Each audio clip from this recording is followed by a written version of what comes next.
Lippitt, owner of the Hill Street Group and host of Communication is an Art, the podcast. I'm a communication strategist, a public speaker, and a leadership trainer. Most weeks, I'll be joined by other communication specialists, but every few weeks, you'll hear from just me to equip you, the listener, with practical tools and strategies to navigate through your day with confidence. These podcasts are always non-scripted and conversational. So let's dive into this together.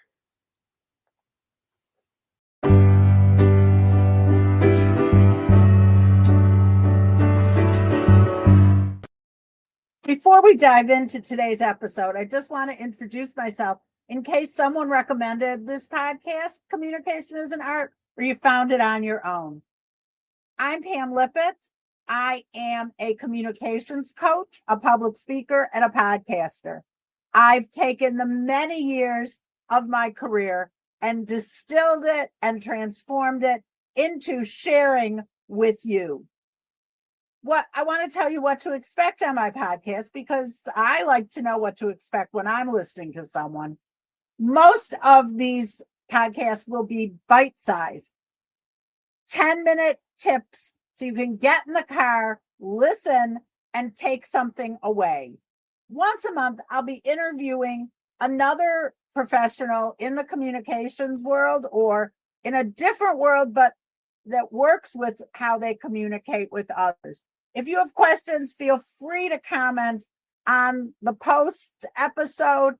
You can find me mostly on LinkedIn at Pamela Lippitt, and I hope you enjoy. So now on to the podcast. And can you believe Thanksgiving is already upon us? It makes me crazy to think that. I've really kind of been a bit sick in and out of things, nothing horrible, but I've lost my voice a few times. I've really had it. So I'm looking forward to Thanksgiving and relaxing with friends. Now, I don't really have a big family, and this year things are all different than normal. So I'm going to be having Thanksgiving at a friend's house, and she is so excited that I'm coming over that it makes me really happy. We'll watch some football, go Lions, and then we'll go for a walk, and then we'll have dinner. But you know what? I've been kind of in that angst moment all week for a number of reasons. I'm not even sure why, but I guess it's memories of the holidays past. And I'm not sure anyone can say they've gotten through all Thanksgiving dinners unscathed. When I was a kid and a young adult, I remember way back when I was a young adult, Thanksgiving was always angst filled. I never knew if I was going to fall into a minefield from a certain relative, but it was always kind of sitting there top of mind, and it never allowed me to relax during dinner.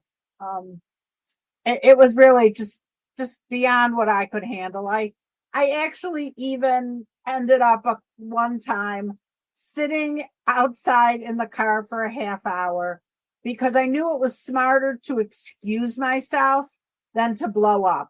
And it was about something so stupid. Isn't that the point of it? It's always about something so stupid that's covering something else up and explodes around you. I just felt that sometimes, and I will give you this grace, sometimes it's better to get yourself out of a situation than being put through the ringer. So with that being said, and hoping your Thanksgiving is going to be a good one, I just thought I would share a few tips that I think, and I've learned across many a Thanksgiving dinner that, and other holiday dinners, that I think can help you too. Lessons learned, and that's my favorite thing, is to share communication tips with others so that you can have a more successful time. So I want to tell you the first thing that is probably the hardest thing to do is when you're confronted with, that family member who's going to ask you about things personal or work things. Maybe you're This year we're going into Thanksgiving with a lot of people who have been let off their jobs or fired, or their jobs have been eliminated. Pick your topic. At the end of the day, what it means is you don't have a job. And we can use all these nice words around it, but it's really a fraught time. And you're maybe going into a situation where you think everybody else has it perfect. Isn't that what we all think? Everybody else has it perfect. I'm the only one who's losing my mind here and kind of crazy. It's not true. You are not alone. Let me tell you, especially this year, you are not alone. So if someone asks you a personal question, or goes toward a religion question, or God forbid brings up politics, we know that those are, as Will Robinson would say in Lost in Space, danger, Will Robinson, danger. We know those are danger zones. So let's talk about what to do. The first thing is pause. You don't have to answer at a crazy pace just because a crazy pace is coming at you. Take a deep breath and let your verbal and especially your nonverbal reaction match what you want to be, not how you feel in the moment. Because in the moment, it's going to be difficult. So just, take your mind to a place when it was summer and the flowers were blooming and you were sitting in the backyard and reading a book. Take yourself for 5 seconds to a better place. You'll feel your shoulders come down. You'll let your head space work for you, not against you. So that's 1. Take the pause. 2 is never match a loud voice with a loud voice. Listen to one of my earlier podcasts. I think it was the last one.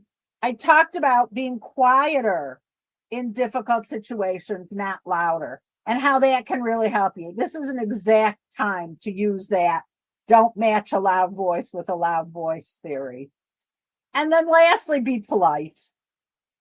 Other people are in the room. Other people are probably feeling crazed and don't know what to do either. So just make sure that you are who you want to be, not the position you're being put in.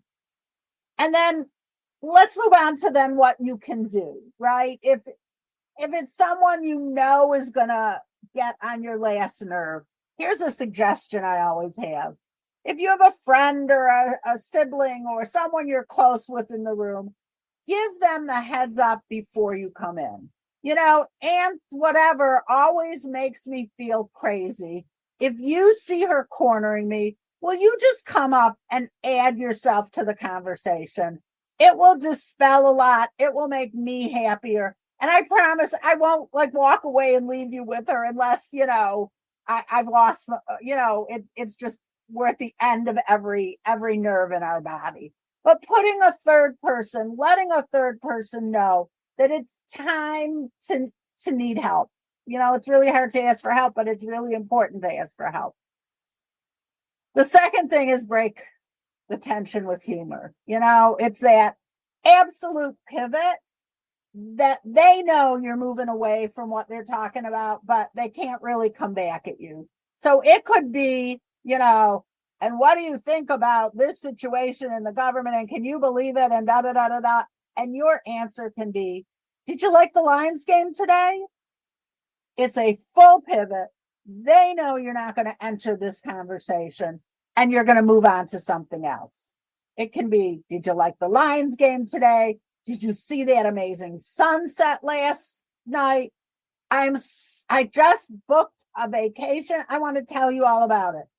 It doesn't matter what they asked you.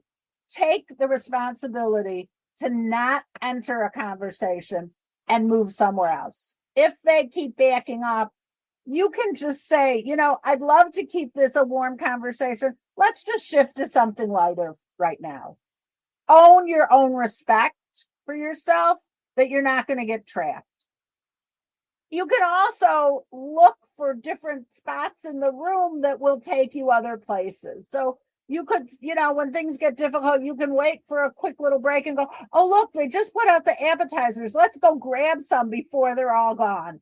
And physically move someone else to a different spot and a different place in the room, because the reality is most people know your buttons and they know what buttons to push and what they will get a response out of you that they're really looking for. That's the bottom line.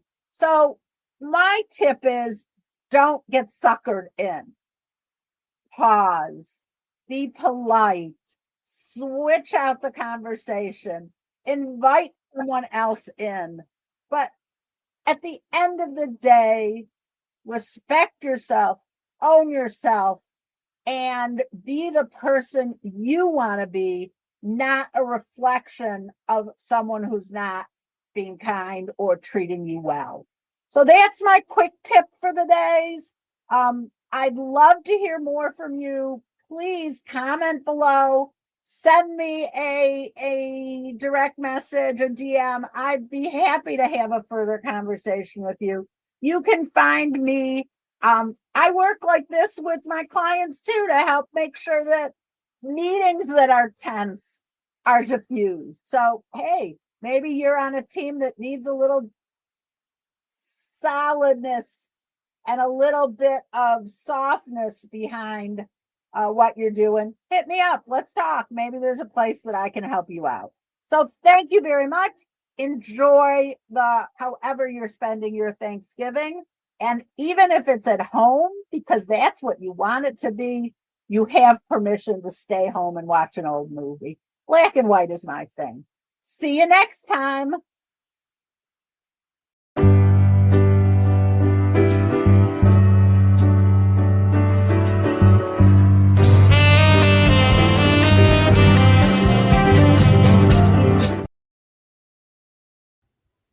Hi, this is Pam Lippitt from the Hill Street Group. Thank you for listening to Communication is an Art. Make sure you subscribe and continue to listen. We really appreciate it. Share with your friends all those different lovely things. And we will be back soon. Have a great day.